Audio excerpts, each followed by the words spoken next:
I don't think there's going to be more than 10 to 20 meme coins that are going to survive and live another cycle. And just identify the right ones. I will still not hold it after the cycle. I'm not a proponent of holding a project past the peak of the bull market, because at the end of the day, you're always losing money if you don't sell and buy back in the bear market. But I see a case for some of these ones surviving. But it really, when it comes to these memes, it really comes down to the marketing, the hype, and the community. If the community is there, if the community is in the hundreds of thousands of millions on X following and really pushing the culture forward, I think they can have a case. Otherwise, the coin is pretty much dead.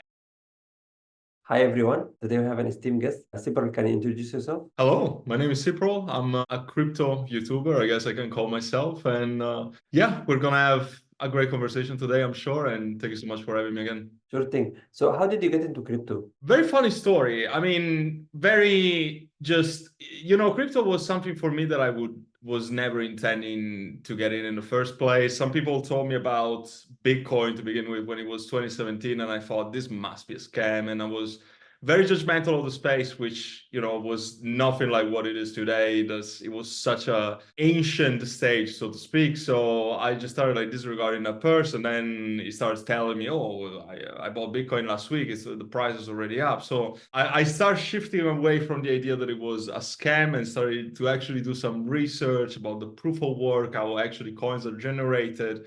So I kind of, one thing after the other, just I had more and more friends on my circle that were interested in. So I kind of like got dragged into it by mistake. Then started researching new techs like Ethereum, etc. And then my first like big cycle was the previous one, in which I started doing some good returns with altcoins. And one thing after the other, after making some money at the peak of the last cycle, I decided to actually start doing proper research, and then led me to starting my YouTube journey last year. And it's almost 1 year that I've been on YouTube now. What made you like focus on the meme coins? On the meme coins lately, again, that's also very funny because I was always against meme coin, but then I realized that this cycle is very different from the ones that we've experienced before. Obviously, last cycle we had Doge, and that's the thing that started them all, right? All the big buzz, and Shiba was after that. And we had Pepe during the bear market.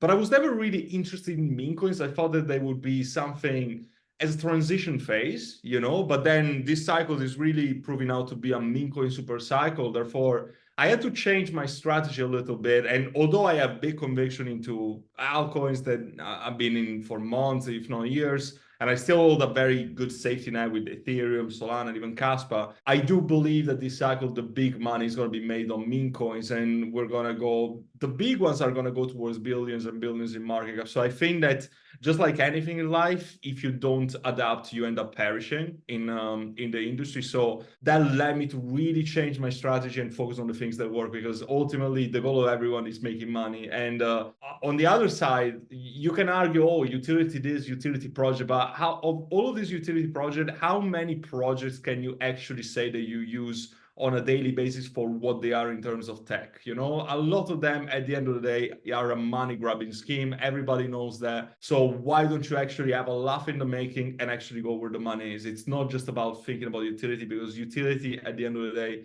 is a concept that is a bit up in thin air in most cases. Okay. So like you see all these meme coins have like a very high volatility. How do you basically manage that, or how do you manage the risk with meme coins? Like with normal coins, at least like for example, if you're holding something like Bitcoin, maybe like yeah, it could have like some perish moments, but it goes up eventually because also it's limited in number. A lot of the meme coins are unlimited in number by design. So how do you manage this while you handling them? That is a very good question. And I think it depends on, first of all, getting your portfolio right. What I always tell people with my non-financial advice is to make sure that you have a very good safety net that covers you. Because as you said, in most cases, or in 100% of cases, meme coin movements are unpredictable. So the thing that you need to do before even getting started with meme coins in the first place is, first of all, that you're not putting money that you can afford to lose. It needs to be gambling money, okay? Just like the same concept of going to the casino with your mates and gambling on the red and the black, that should be the same kind of money that you should put to meme coins. So if you're saying, I lost too much, it's probably because you're investing too much and you shouldn't put that money in meme coins in the first place. Also, again, putting your very good safety net. More than half of my portfolio is in Solana, Ethereum, and Kaspa. That covers me for any sort of loss that I could do in meme coins. I know that I'm gonna end up in profit. Second, make sure also to distinguish the kind of memes. If you see on Solana, for instance, that is the biggest chain for memes right now, how many memes are created on a daily basis? I think it's thousands and thousands every single day that are born. And within 24 hours, 99% of those thousands are going to be completely dead. So it's one thing to invest into something that has potential to be a blue chip, like it could be Pepe. I would consider Brett being a blue chip right now, and a variety of other ones. Then there's something that is in the middle, like probably Turbo. But then there's also the meme coins that you can do swing trades, get in, get out, get in at the right time, get out at the right time, at the right time, obviously. Because at the end of the day, all of these projects are going to be scams. But it doesn't mean that you cannot make money with it. Because if you get in at the right time and you are able to sell 50% up, or maybe you manage even to do a 2x or 3x, then you're going to get out in profit, even if the project is a scam. And also something that I really preach in my VIP group is to take your profits when profits are due. Because if you don't get out and you don't take profits, you really haven't made any sort of money. It's just a number that appears on the screen and then gets out eventually. If you don't cash out, if you don't turn that into Solana and then eventually into stable coins, you really haven't made money. So what I recommend is taking out the more high risk the investment is, the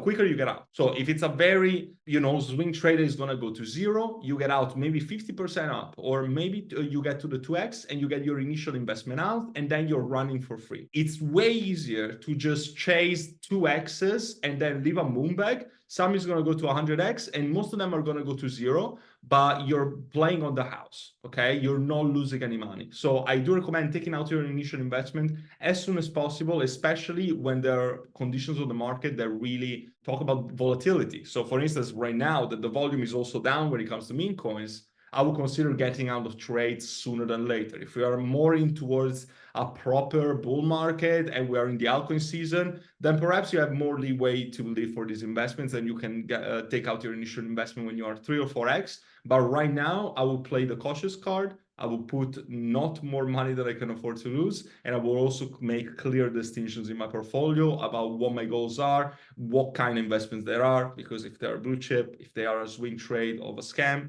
then of course I'm going to have very, very different strategy. Perfect. So like you mentioned a lot of these coins don't even make it to 24 hours. So how do you see, and you also mentioned that this is the cycle, maybe like there is especially a lot of hype because of the, like I guess maybe because of previously in the meme coin space, it was mostly on Ethereum and the gas fees were very high. So it was not as easily accessible, but right now on Solana, it's obviously much more accessible to a lot of more people. So but how about in the future? Like, do you see any of these meme coins, even the ones that you mentioned, like could be like a blue chip or something? Do you see any of them surviving this, for example, this cycle? Yeah, it's gonna be. You mean for like another cycle? Yes. That's what you mean? I do think so. I mean, at the end of the day, if you look at Doge, I'm not super bullish on Doge. I don't hold it, but even for just like a precise technical analysis standpoint, you can see that the chart looks very, very healthy. And it's probably going to go to a new all-time high. People are saying, oh, it's probably going to do another 5 or 10x this bull cycle. And I think that the good ones are going to be there to stay. I think that Pep is going to survive this bull cycle. I think that Brett is going to survive this bull cycle. I don't think there's going to be more than 10 to 20 meme coins that are going to survive and live another cycle. And just identify the right ones. I will still not hold it after the cycle. I'm not a proponent of holding a project past the peak of the bull market, because at the end of the day, you're always losing money if you don't sell and buy back in the bear market. But I see a case for some of these ones surviving, but it really, when it comes to these memes, it really comes down to the marketing, the hype, and the community. If the community is there, if the community is in the hundreds of thousands of millions on X following and really pushing the culture forward, I think they can have a case. Otherwise, the coin is pretty much dead. Everything is about the community. I see. So, okay, so going back to the, you mentioned also like, for example, for the utility, it doesn't, like a lot of the coins anyways are not delivering on utility, even maybe the larger projects, but also like from a, let's say like a fundamentals perspective. I know like, for example, if you go in, go out, but this strategy is very, very risky, because if even if it's a scam, for example, they're already playing on basically a pump and dump, could be possibly like a lot of these projects are. This episode is sponsored by DegreeSign. CoinExams platform was purpose-built by DegreeSign to be one of the best-performing platforms in the crypto space. DegreeSign is an agency developing web products with a long experience of building products from scratch for maximum performance and stability. Start today. Just email make@degreesign.com. Obviously not all the big ones, but especially the smaller ones, like the ones you mentioned, just lasting for a few days. So when they go in, like they put in some liquidity and all these things just to hype up the project, but then maybe they will pull this liquidity out. So how do you justify it? Because like a lot of people may be booting also, but they're putting like on this false hope that they might make profit, but they don't understand what's going on. They basically get scammed. Yeah, there's definitely some checks that people should do with their due diligence. And this is also why sometimes I have a problem with like making calls or anything, because sometimes I just make a call and people are just going to ape in randomly, which is, it really defies the purpose of doing your own research. And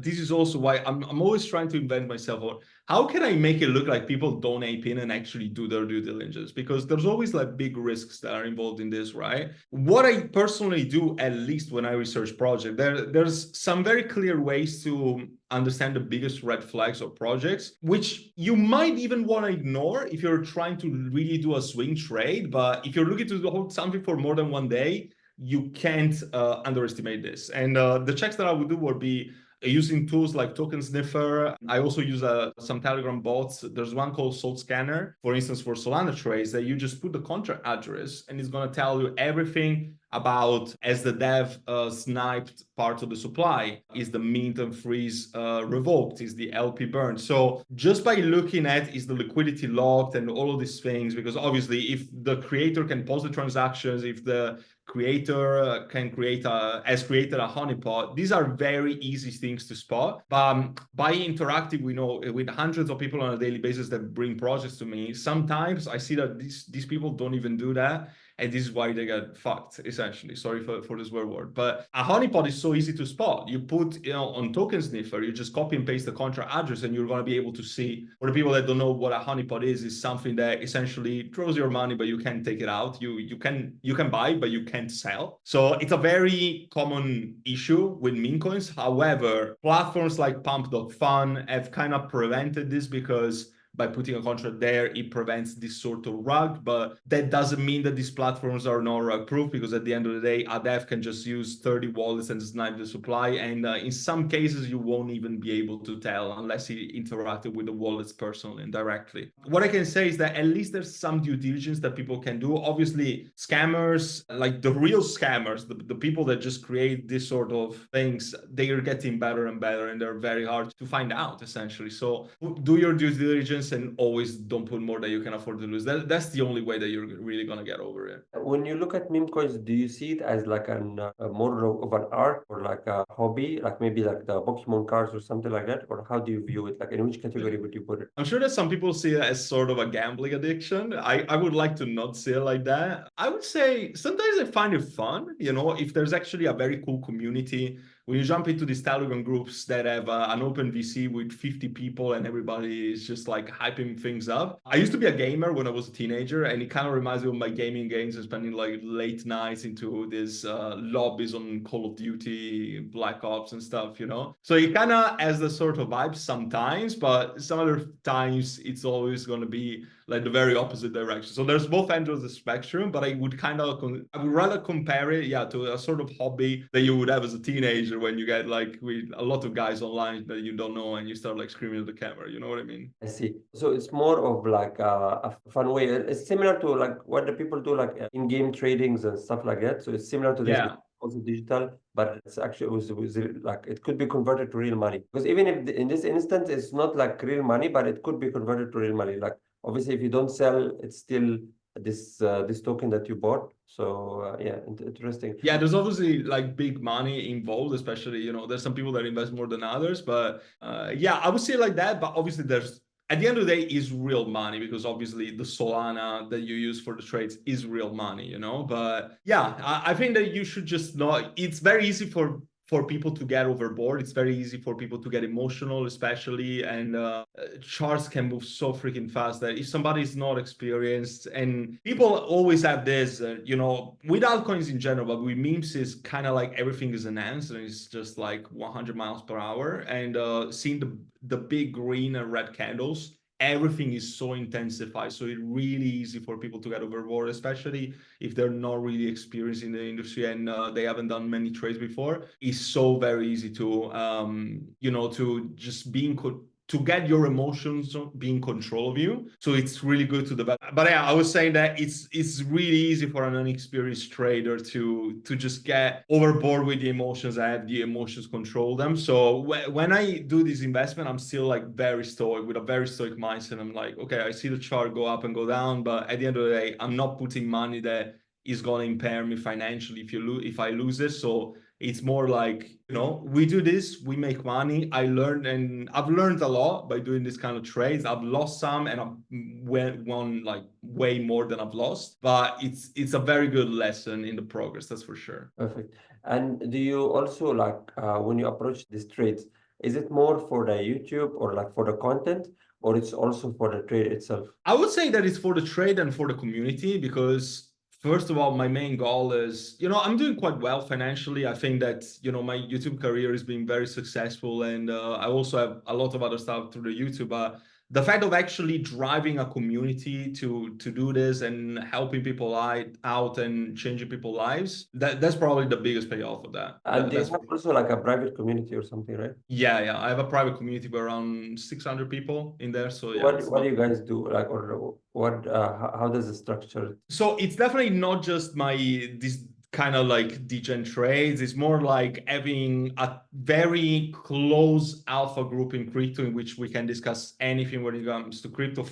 I have people that are very beginners, and I have people that are seasoned investors that have been in the industry for 10 years. Like literally, I have all sorts of the spectrum with all different ages and all different parts of the world. And my goal is to make a very exclusive group. In fact, there are some other groups in the space that are super cheap. There are 2,000 people. My group is not cheap, and my group is not super huge if I compare it to people that are even similar sizes than me, because I want to keep it very close and I want to keep it very exclusive, because I could be the kind of guy that just employs a bunch of people to just make some calls. But at the end of the day, that would not be my face. That would be something that I hold a piece of the pie, but then there's a lot of different people that do my thing, right? Instead of me.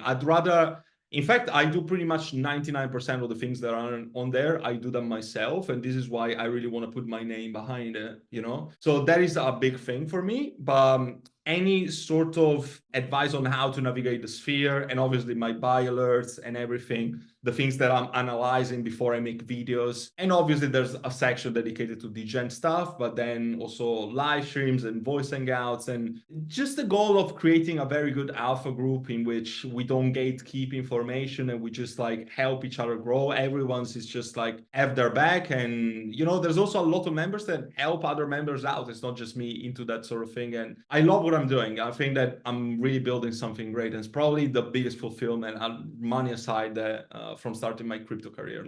If you're going to hold one crypto for the rest of your life, or like let's say for the next 10 years, what would that be? For the next 10 years. The next 10 years. You know what? I could give you the normie answer and tell you Bitcoin, but I'm not going to do that. I'm going to say Solana, because I'm really keen on what Solana are doing. They're really proving to be the gold standard with building anything. And now we're seeing a lot of DeFi game, not just meme coins, like we're seeing, I think that we're going to have a big renaissance of like games built on Solana and any sort of ecosystem. I've seen a lot of people that are building, that I met even in Dubai, building stable coins on Solana, being pegged, independently of the US dollars. I've seen a lot of stuff moving into the sphere of stable coins that I haven't really seen on any other chain. And the kind of maxi the Solana has, it's kind of scary. It's literally, I don't want to say that it's cultish as something like Bitcoin would be, but they're really building. And if you see the marketing efforts that Solana are putting,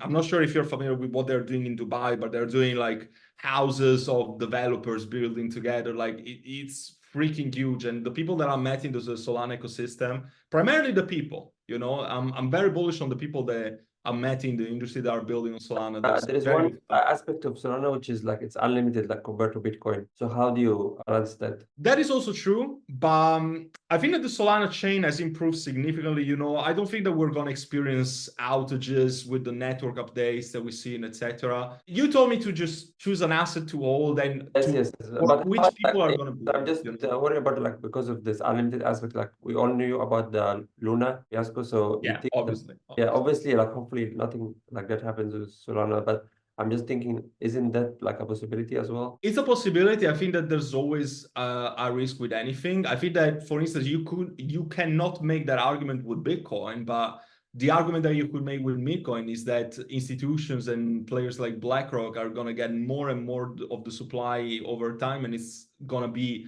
less and less the cryptocurrency of the people, you know? So I think that there's advantages and drawbacks that you can find with everything, you know, for Solana and for other proof of stake coins, or etc. You could make obviously the supply issues. You could make the allocation issue of, you know, foundation running, pulling the strings. But for other projects, there's even Bitcoin. I think that everything is going to be an issue. But obviously Bitcoin would be still the primary store of value that I would identify to like store your wealth. But for an ecosystem to grow and actually make Web3 the much bigger than what it is right now, I do believe in Solana and that sort of thing.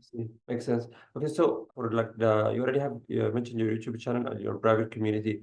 Is there any other channels that people can reach out to you through? Yeah, I'm trying to grow my X account quite a lot. That is just Cepryl_, so it's quite easy to find me. The only verified one. There's a lot of impersonators, so be safe out there. Yeah, I try to post a lot of alpha and calls. Obviously, most of the things will come first in my group, but there's a lot of alpha that you're going to be able to find on there as well. And I also created a free Telegram in which I post some of the degen trades that I post in my VIP group. You know, obviously my VIP group has the early access, full disclosure, but also the Telegram group, definitely a place to start. What is the username of this Telegram group?